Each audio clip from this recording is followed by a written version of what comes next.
সবার হাতেই রঙিন বেলুন, তা আবার উঁচু করে রাখা। নিজেরটা রক্ষা করে অন্যেরটা ফাটানোর প্রাণপণ চেষ্টা।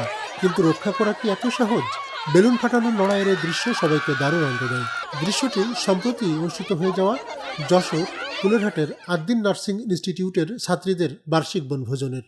ব্যস্ত শহরে কোলাহল পেরিয়ে যেন একদিনের জন্য নার্সিং ছাত্রীদের শৈশবে ফিরে যাওয়ার চেষ্টা, সাথে শিক্ষক এবং স্টাফদের অংশগ্রহণ আয়োজনে বাড়তি আনন্দ এনে দেয়। এবারের পিকনিকটা সব থেকে বেশি ইন্টারেস্টিং। এবার আমরা অন্য কোথাও না, আমাদের নিজেদের ক্যাম্পাসেই করতেছি। আমাদের এরিয়ার ভিতরে সবকিছু আমাদের ইডি ম্যাম, তিনি আসার পর থেকে এই ইউনিক আইডিয়াগুলো উনি আমাদেরকে দিচ্ছে।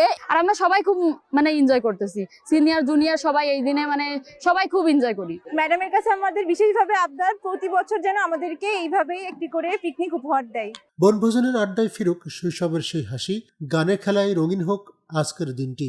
এই প্রতিপাদ্যে আদ্দিন নার্সিং ইনস্টিটিউট যশোর আয়োজন করে তাদের বহুল প্রতীক্ষিত বার্ষিক বনভোজন। বরাবরের মতোই আয়োজনে শুধু মধ্যাহ্নভোজ আর পুরস্কার বিতরণের মধ্যে সীমাবদ্ধ থাকেনি। ছাত্রীদের বাস্কেটে বল নিক্ষেপ, চেয়ার সিটিং, আকর্ষণীয় দড়ি টানাটানি সহ নানা খেলাধুলার ব্যবস্থাও ছিল। শিক্ষিকাদের বালিশ বদল, স্টাফদের চেয়ার সিটিং খেলার আয়োজনও ছিল বেশ আনন্দদায়ক। এবারই প্রথম যশোরের পুলেরহাটে অবস্থিত Ad-din Sakina women's medical college প্রাঙ্গণে বনভোজন অনুষ্ঠিত হওয়ায় আনন্দ যেন দ্বিগুণ ছিল। প্রতিষ্ঠালগ্ন থেকেই সাফল্যের ধারায় এগিয়ে চলা আদ্দিন নার্সিং ইনস্টিটিউট বিশ্বাস করে, মানুষ হয়ে ওঠার পথে শুধু পাঠ্য বই নয়, প্রয়োজন মানসিক প্রশান্তি। আর সেই জায়গা থেকেই এমন আয়োজন। খেলাধুলার পাশাপাশি নৃত্য, গীত ও গল্প আড্ডায় মেতে ওঠেন সবাই। মুহূর্তগুলো তাদের মোবাইল ফোন সেটের ক্যামেরায় সেলফি তুলে মেমোরেবল করতে ভুলেননি। পিকনিক মানেই আনন্দ, ঘোরাঘুরি, খেলাধুলা, সবার সাথে সুন্দর একটা সময় কাটানো। আমাদের প্রতিষ্ঠানে শুধু পিকনিক ছাড়াও মাইন্ড রিফ্রেশিং অনেক ধরনের অনুষ্ঠানের আয়োজন করা হয়, যেমন পহেলা বৈশাখ বা 12ই মেতে নার্সেস ডে, তারপর নবীন বরণ, সবকিছুতে আমরা অনেক মজা করি। আর ভবিষ্যতে এরকম অনুষ্ঠান পেয়ে আমরা যেন এভাবে মজা করতে পারি, অনেক ভালো লাগছে। আর সবকিছু মিলিয়ে পরিবেশটা অনেক সুন্দর।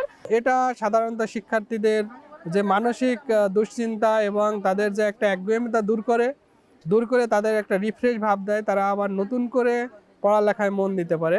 নিজস্ব ক্যাম্পাসেই বনভোজন হয়, দিনভর নিশ্চিন্তে আনন্দে মেতেছিল সবাই। শৈশবে ফিরে যাওয়ার মতো আয়োজন দেখে অনেকেরই চোখে মুখেই ছিল তাই অন্যরকম উচ্ছ্বাস। আজ আমরা ভিন্নধর্মী একটি বার্ষিক বনভোজনের আয়োজন করেছি। আসলে আমরা আমাদের নিজস্ব ক্যাম্পাসে একটা সাধারণ জায়গাকে কিভাবে অসাধারণভাবে ফুটিয়ে তোলা যায় তা আমাদের শিক্ষার্থীরা সুন্দরভাবে উপস্থাপন করেছে।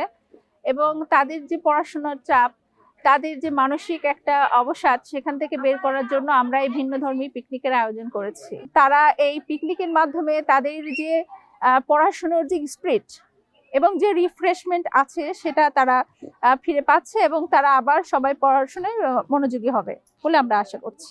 জাতীয় সংসদ নির্বাচনের কারণে এবারে প্রথম ক্যাম্পাসে বনভোজন আয়োজন করা হয়েছে।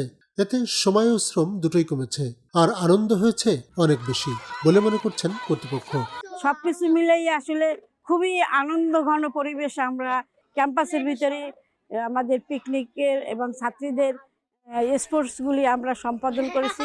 সবচেয়ে মজার ব্যাপার হলো যে আমাদের এবছর কষ্ট কম, বাট আনন্দ অনেক বেশি।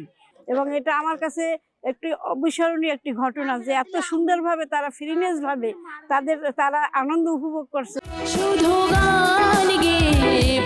তরিকুল ইসলাম তারেক, নিউজ জন বিডি, যশোর।